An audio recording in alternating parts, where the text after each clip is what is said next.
The rain fell hard that evening. Dark clouds covered the sky as Samuel Jenkins drove his old pickup truck down the muddy road. Samuel was a poor farmer who worked alone on his small farm outside of town. At 45 years old, his face showed years of hard work under the sun. His hands were rough from working the land, and his clothes were simple and worn. That day, Samuel had been to the market to sell his vegetables. It wasn't a good day. The prices were low, and he didn't make much money.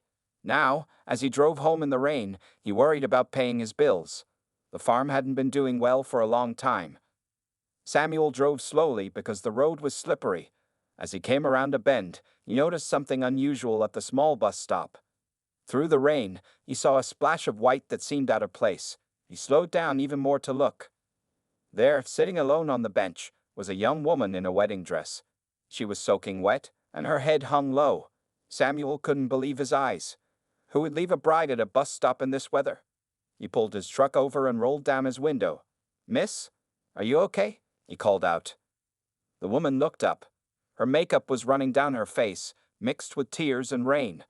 She was shivering from the cold.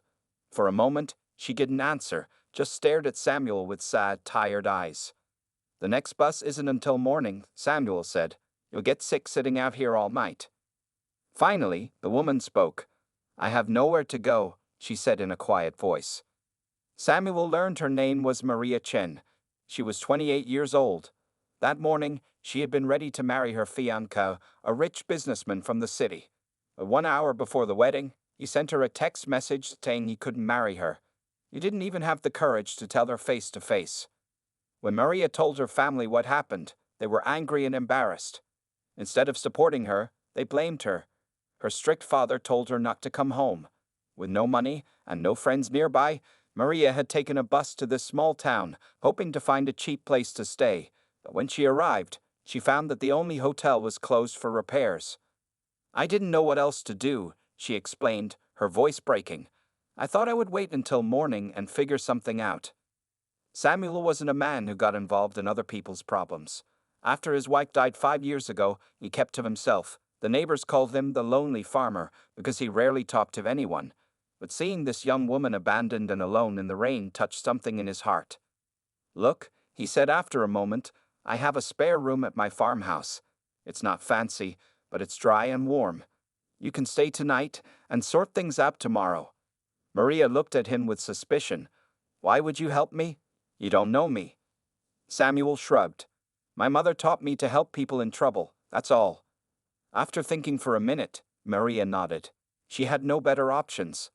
Samuel got out of his truck and helped her with her small suitcase. As they drove to his farm, neither of them spoke much. They were strangers brought together by strange circumstances, not knowing that this rainy evening would change both their lives forever.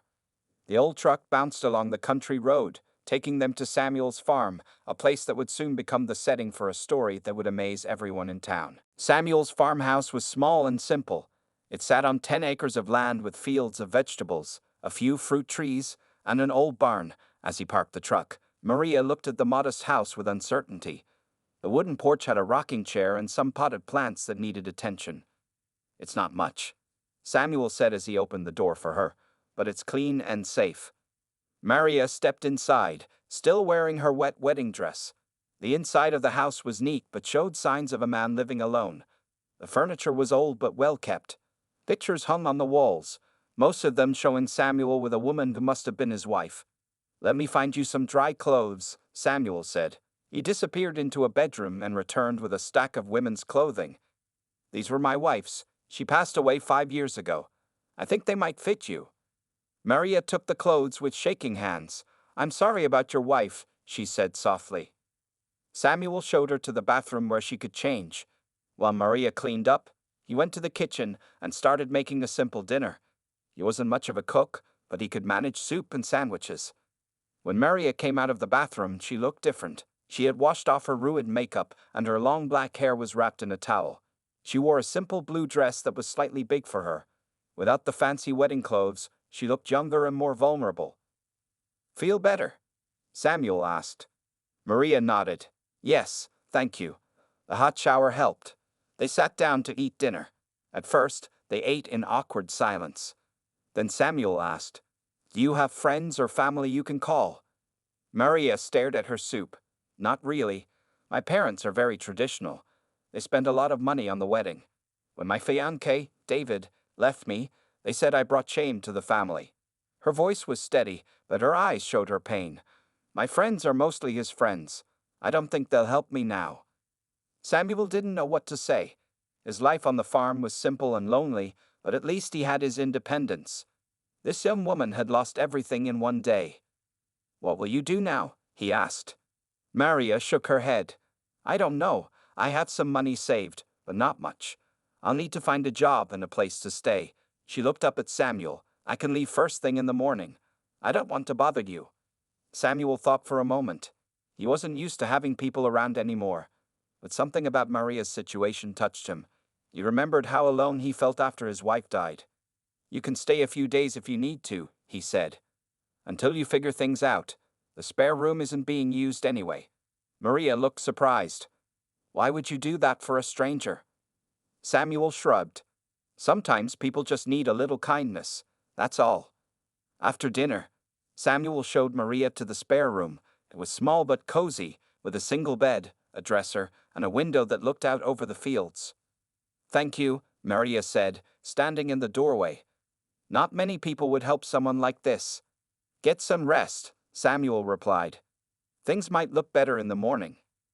That night, as Samuel lay in bed, he wondered if he had made a wise decision. He didn't know this woman. She could be anyone. But something in his heart told him it was the right thing to do. In the other room, Maria stared at the ceiling.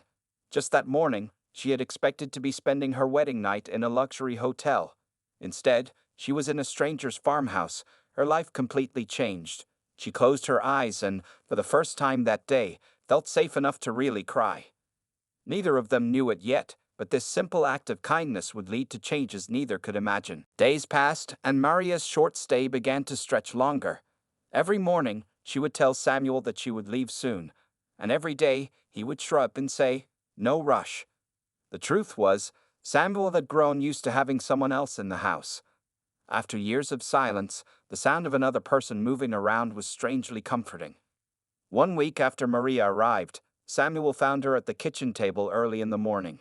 She was looking through the newspaper, circling job listings with a pen. Any luck? Samuel asked as he poured himself coffee. Maria sighed. Not really. Most jobs are in the city, 40 miles away. Without a car, I can't get there. She put down her pen. I need to find something soon. I can't stay here forever. Samuel sat across from her. What kind of work did you do before?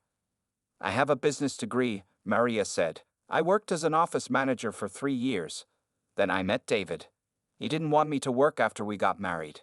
Her face darkened at the memory. He said you would take care of everything. I believed him. Samuel nodded. He understood what it meant to trust someone completely. When his wife got sick, he had believed the doctors who said she would recover. He had trusted them until the very end. What about you? Maria asked. Have you always been a farmer? Samuel looked out the window at his fields. No, I worked in construction for many years. This was my parents' farm. When they got old, my wife and I moved here to help them. After they passed, we kept the place going. He hesitated. After Karen died, I just stayed. Nowhere else to go, I guess. Maria studied his face. For the first time, she truly saw the sadness behind his kind eyes. This man had lost so much, yet he had opened his home to her, a complete stranger. Later that day, Maria was hanging laundry on the line behind the house when she heard a crash from the barn. She ran to see what happened and found Samuel on the ground, a broken ladder beside him. Samuel, she cried, rushing to his side. Are you hurt? He winced as he tried to stand. It's my ankle. I'll be fine. But he wasn't fine. His ankle was swollen and turning purple. Maria helped him to the truck and drove him to the small clinic in town. The doctor said it was a bad sprain. Samuel wouldn't be able to work in the fields for at least 2 weeks. On the drive home, Samuel was quiet. Maria could tell he was worried. What's wrong? She asked. Samuel sighed heavily. The corn needs to be harvested next week. If I can't do it, I'll lose the crop. He looked out the window. I can't afford to hire help. That evening, as they sat on the porch watching the sunset, Maria made a decision. "Show me what needs to be done," she said suddenly. "I can help with the farm while you heal." Samuel looked at her in surprise. "Farm work is hard. You don't have to do that." "You gave me a place to stay when I had nowhere to go," Maria replied. "Let me help you now." The next morning, Samuel sat in a chair at the edge of the field, giving Maria instructions. She was dressed in his old work clothes, which were much too big for her. At first, she struggled with the heavy tools, and the hot sun made her dizzy. But she didn't give up. Day after day, Maria worked in the fields. Her soft hands became rough with calluses. Her pale skin turned brown under the sun. At night, she fell into bed exhausted but strangely satisfied. Samuel watched her with growing respect.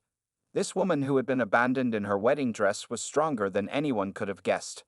As they worked together to save his farm, something began to heal in both of them. Two wounded souls, wrought together by chance, were slowly finding a new purpose in helping each other survive. A month passed since Maria had arrived at Samuel's farm. His ankle was healing well, but Maria continued to help with the daily chores. One afternoon, while Samuel was fixing the tractor, Maria sat at the kitchen table looking through his farm records and bills. "Samuel," she called when he came in for lunch, "can I ask you something about the farm business?" Samuel wiped his hands on a rag. "Sure, but there's not much to know. I grow crops, I sell them at the market, and I barely make enough to keep going." Maria showed him the papers spread across the table. "I've been looking at your records. You're selling your vegetables for very low prices." Samuel shrugged. "That's what everyone pays around here." "But your tomatoes are special," Maria said. "They taste better than any I've had before. And these peppers, they're amazing. You shouldn't sell them for the same price as the supermarket." Samuel had never thought about it this way. For years, he had been doing things the same way his father had. "Also," Maria continued, "I noticed you throw away a lot of vegetables that don't look perfect. That's wasted money." Samuel sat down across from her. "What are you suggesting?" Maria's eyes lit up. "I have some ideas. When I worked as an office manager, I learned about business and marketing. I think we can make this farm more profitable." The next day, instead of going to the regular farmer's market, Maria convinced Samuel to try a different market in a nearby town. This market was known for organic and specialty foods. They set up a small stand with a sign Maria had painted: "Jenkins Farm, Natural-Grown Vegetables." Maria arranged the vegetables beautifully, even the ones with odd shapes. She put up small signs explaining that imperfect vegetables taste just as good and were being sold at a discount. When customers came by, she offered samples and told the story of how Samuel grew everything without harmful chemicals. By the end of the day, they had sold everything and made twice as much money as usual. "I can't believe it," Samuel said as they drove home. "I've been doing this all wrong for years." Maria smiled. "Not wrong, just different. People today care about where their food comes from. Your farm has a story, and people connect with that." Over the next few weeks, Maria and Samuel worked together to change how the farm operated. Maria created a simple website using the library computer. She took pictures of the farm and posted them online. Soon, restaurants in the bigger towns nearby started calling to order vegetables directly from them. Maria also had the idea to use the misshapen vegetables to make sauces and pickles that they could sell for extra money. Samuel taught her his mother's old recipes, and together they prepared jars of tomato sauce, pickled cucumbers, and pepper jelly. One evening, as they sat on the porch after a long day of work, Samuel looked at Maria with new eyes. She had changed from the sad, lost bride he had found at the bus stop. Now she moved with confidence, her face glowing with health from working outdoors. She had given his failing farm a new life. "You know," Samuel said slowly, "I never thanked you properly for all you've done here." Maria shook her head. "I should be thanking you. You gave me a place to stay when I had nothing." "You could have left weeks ago," Samuel pointed out. "You've saved enough money." Maria looked out at the fields, golden in the setting sun. "I like it here," she said simply. "For the first time in my life, I feel useful, like what I do matters." Samuel nodded. He understood exactly what she meant. Since his wife died, he had just been going through the motions of living. Now, the farm had a future again. As darkness fell around them, neither spoke of Maria leaving. Something was growing between them, Not romance, but a partnership, a friendship built on respect and shared work. The farm was transforming, and so were they. What had begun as a simple act of kindness was turning into something neither of them had expected. 3 months had passed since Samuel found Maria at the bus stop. The small town of Millfield had always been a place where everyone knew everyone's business. It didn't take long for people to notice the young woman living at old Samuel Jenkins' farm. Mrs. Wilson, who ran the town's only grocery store, was the first to start talking.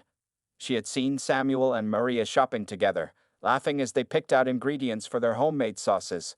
"It's not right," Mrs. Wilson told anyone who would listen. "A young pretty thing living with a man old enough to be her father. What would his poor dead wife think?" The whispers spread quickly through town. When Samuel and Maria came to the local market to sell their vegetables, they noticed people staring and talking behind their hands. "She must be after his farm," said Tom Baker, the hardware store owner. "Why else would someone like her stay with a poor farmer?" "Maybe he's paying her," suggested another, with a wink that suggested something improper. At first, Samuel and Maria tried to ignore the gossip. They were too busy with the farm to worry about what others thought. But the whispers grew louder, and soon they became impossible to ignore. One Sunday, Maria went to the local church alone while Samuel stayed home to fix the irrigation system. She sat quietly in the back row, hoping to find some peace. Instead, she felt the cold stares of the women around her. When the service ended, no one spoke to her.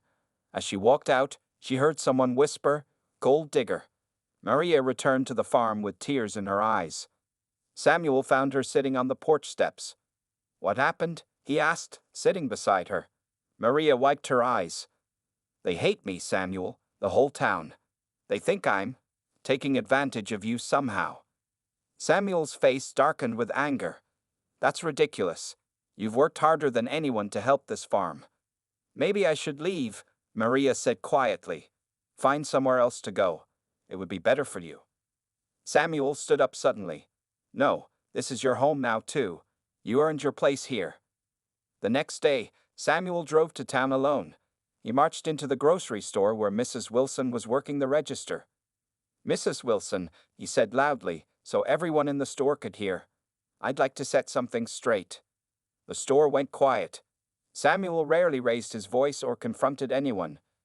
"Maria Chen saved my farm," he continued.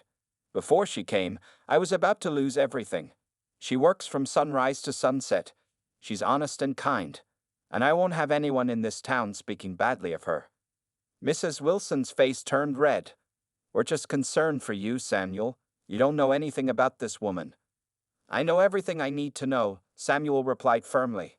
"And it's more than I can say for some people I've known my whole life." Word of Samuel's speech spread through town quickly. Some people felt ashamed of their gossip. Others doubled down, saying Samuel had been tricked by a pretty face. That evening, there was a knock at the farmhouse door. Maria opened it to find Pastor Brown, the church minister, standing there with his wife. They were holding a large basket. "Miss Chen," the pastor said gently, "we wanted to apologize for how you've been treated. Not everyone in Millfield is quick to judge."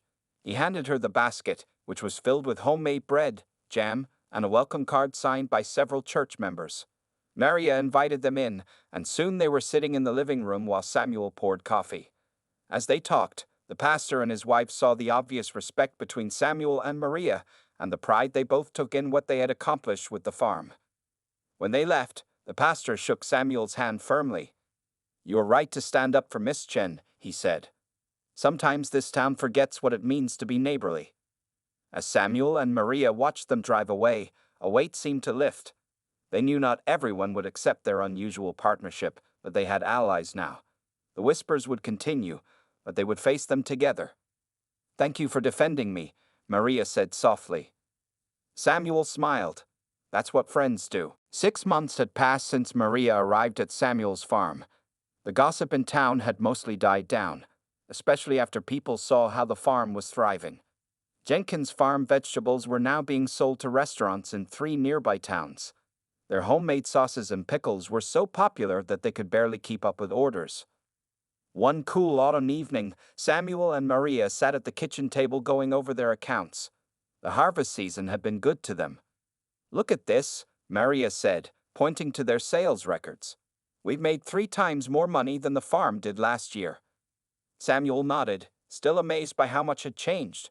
His shabby little farm was now becoming known throughout the county. The barn had been repaired, the house had a fresh coat of paint, and they had even hired 2 local teenagers to help with the weekend markets. We need to think about next year, Maria continued. If we convert the north field to organic berries like we discussed, we could start a line of jams. Samuel watched as she excitedly explained her ideas. Maria had transformed from the broken woman at the bus stop into a confident businesswoman. Her business knowledge combined with his farming experience had created something special. Maria, Samuel said suddenly, interrupting her. I've been thinking about something important. Maria looked up, surprised by his serious tone. What is it? Is something wrong? Samuel took a deep breath. No, nothing's wrong. But I need to ask you something. He reached into his pocket and pulled out an envelope. I went to see Mr. Peterson, the lawyer in town, yesterday. Maria's heart beat faster. Was Samuel going to ask her to leave? Had the gossip finally gotten to him? Samuel slid the envelope across the table. I want to make you an official partner in the farm business. Maria's mouth fell open in shock. What? It's all here, Samuel explained, pointing to the papers. Half ownership of Jenkins' farm and everything on it. You've earned it, Maria. This success is as much yours as it is mine. Tears filled Maria's eyes as she stared at the documents. But Samuel, this farm has been in your family for generations. You can't just give half of it away. Samuel shook his head. I'm not giving it away. I'm investing in our future. You've put your heart and soul into this place, just like I have. Maria carefully opened the envelope and looked at the partnership agreement. Her name was printed next to Samuel's, equal in every way. This isn't charity, Samuel continued. It's good business. You have the skills I lack. Together, we can make this farm better than it ever was. Maria wiped away tears. I don't know what to say. Say yes, Samuel replied simply. Stay and build this farm with me. Maria looked around the kitchen where they had spent so many hours cooking, talking, and planning. She thought about the fields where she had learned to grow food from the earth. This place that had started as a temporary shelter had become her home. Yes, she whispered. Yes, I'll stay. The news of their partnership spread through town like wildfire. Some people were shocked that Samuel would share his family property with an outsider. Others saw it as confirmation of their suspicions about Maria. But many in the community were starting to see what was really happening at Jenkins' farm. 2 lonely people had found not romance, but something equally powerful, a shared purpose and deep friendship. The day after they signed the partnership papers, Samuel and Maria hung a new sign at the entrance to the farm.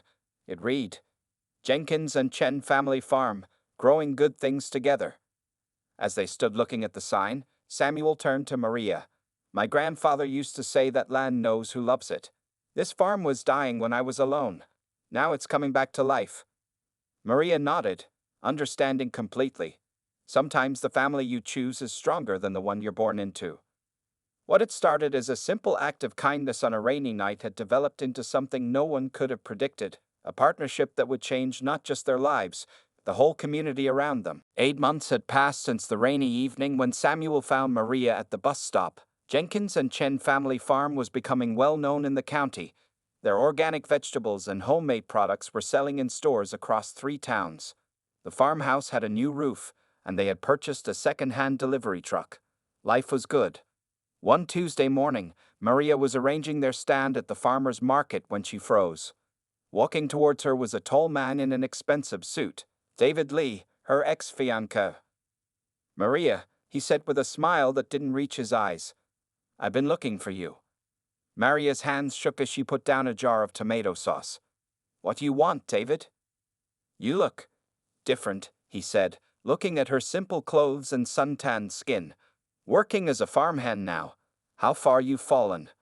Before Maria could answer, Samuel appeared beside her. Can I help you? He asked, sensing Maria's discomfort. David looked Samuel up and down with a smirk. So this is who you ran to? An old farmer? This is my business partner, Maria said, finding her voice. Samuel Jenkins. David laughed. Business partner? Is that what you call it? He turned to Samuel. Did she tell you she was engaged to me? That her family spent thousands on a wedding she ran away from. I didn't run away, Maria said firmly. You sent me a text 1 hour before our wedding saying you couldn't marry me. People at nearby market stands were beginning to stare. David lowered his voice. My family has connections in this county. One word from me, and no store will buy from your little farm. Samuel stepped forward. I think you should leave. 2 days later, a health inspector showed up at the farm. He claimed to have received complaints about their food safety. Though he found nothing wrong, he warned them they would be watched closely. The following week, 3 stores canceled their orders with no explanation. Then a local newspaper printed a story suggesting their organic certification might be fraudulent. It's David, Maria said as they sat at the kitchen table reading the newspaper. He's trying to ruin us. Just when things couldn't get worse, a black car pulled up to the farmhouse. Out stepped Maria's parents and her older brother. She hadn't seen them since the day of the failed wedding. Maria, her father said coldly when she opened the door. You've disgraced our family long enough. It's time to come home. Maria's mother wouldn't even look at her. Her brother stood tall and intimidating behind their parents. This is my home now, Maria replied, her voice surprisingly steady. I'm not leaving. You live with this man, working like a peasant, her father spat. David's family is telling everyone you ran away to be with your lover. Is this how you repay all we did for you? Samuel came to stand beside Maria. Sir, your daughter is the hardest working person I know. She saved this farm. She built a business from nothing. You should be proud of her. Maria's father looked at Samuel with disgust. This is not your concern. It is my concern, Samuel said firmly. Maria is my partner and my friend. Word of the confrontation spread quickly through town. Many people had come to respect the unusual pair at Jenkins and Chen Farm. When they heard about David's attempts to ruin them and Maria's family's rejection, something unexpected happened. The next day, Pastor Brown called a community meeting at the church. Nearly 100 people came. I've known Samuel Jenkins all his life, the pastor said to the crowd. He's an honest man who worked this land with integrity. And I've come to know Maria Chen as a kind and hardworking woman. They don't deserve what's happening to them. Mrs. Wilson, who had once been their biggest critic, stood up. My store will continue to sell their products. And if any supplier has a problem with that, they can take their business elsewhere. One by one, community members spoke up. The owner of the diner promised to feature their vegetables on his menu. The high school principal offered to bring students to learn about organic farming. Even Tom Baker from the hardware store pledged his support.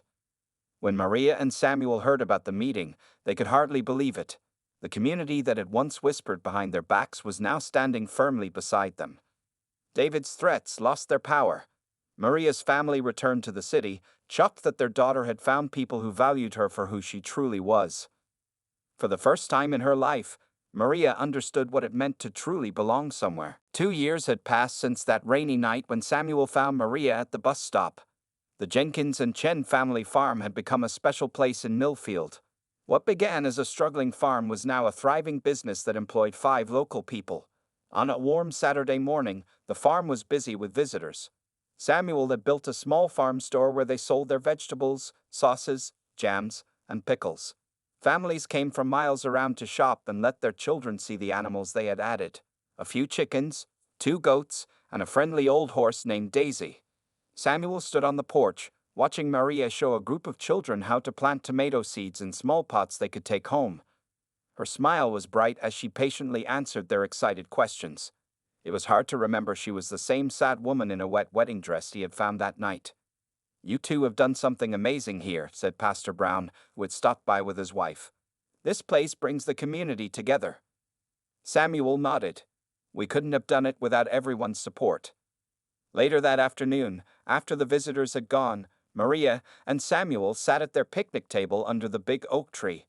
They were joined by 2 special guests, 10-year-old Lily and her 8-year-old brother Jake. The children had been in foster care after losing their parents in a car accident 6 months earlier. Samuel and Maria had met them during a community event where the children's foster mother had brought them. The children were shy and sad, but they lit up when they saw the farm animals. Week after week, they returned to help with small chores and learn about farming. Can we feed the chickens again tomorrow? Jake asked, his mouth full of Maria's apple pie. Of course, Maria smiled. And I think the strawberries will be ready to pick soon. You can help with that too. Lily looked up at Samuel. Miss Chen says you know how to fix anything. Could you teach me how to fix things too? Samuel's heart warmed. I'd be happy to. We can start with the broken birdhouse tomorrow. As the sun began to set, the children's foster mother arrived to take them home. The children hugged Maria and Samuel tightly before leaving. After they left, Maria turned to Samuel. I've been thinking about something important. Samuel recognized her serious tone. What is it? Lily and Jake need a permanent home, Maria said. Their foster mother told me they might be separated if homes aren't found soon. Samuel was quiet for a moment. Then he looked around at the farm they had built together. We have plenty of room here. Maria's eyes filled with tears. Are you saying what I think you're saying? I'm saying these children need a family, Samuel replied. And we could be that family. Maria reached across the table and squeezed his hand. I've been afraid to bring it up. It's a big decision. The biggest, Samuel agreed. But I think we're ready. 3 months later, the farmhouse was filled with laughter as Lily and Jake moved in permanently. The adoption process had begun, and though it would take time to complete, the children were already calling the farm their home.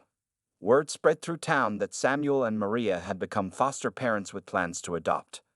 Most people were supportive, but a few still whispered about their unusual family.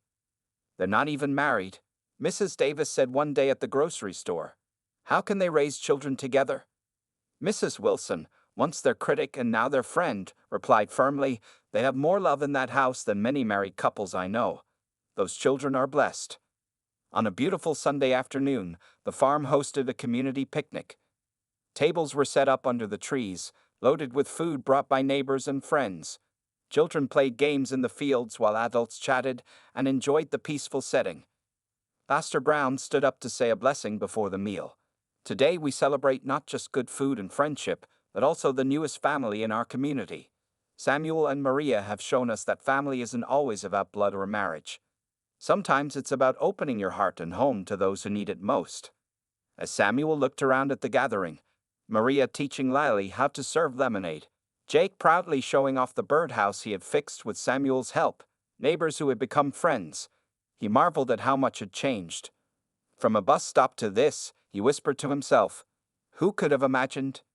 What began as a simple act of kindness on a rainy night had grown into something beautiful, a family created not by birth or marriage, but by choice, respect, and love.